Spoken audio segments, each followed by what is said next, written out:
حلوات، شلونكم؟ شخباركم؟ اليوم راح اسوي لكم دولمة. هسه نبلش بالطريقة. هسه جهزت الحشوة، تمن ولحم وبهارات دولمة وملح ليمون. جهزت لهانة والسلق وبصل وطماطة. هلا عواد نحطهم بالقدر واللحم نحطهم بالقدر. هسه راح اصفط اللحم. اهم شي العصاعيس بالدولمة يخبل طيب.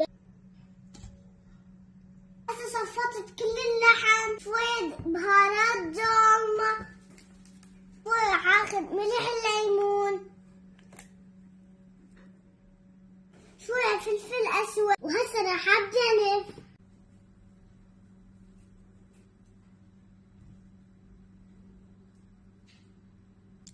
حامدة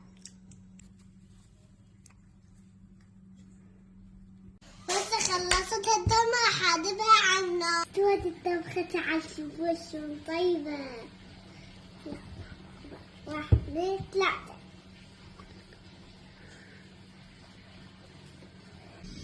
ريحتها تموت. العصعوص قد طيب، يخبل.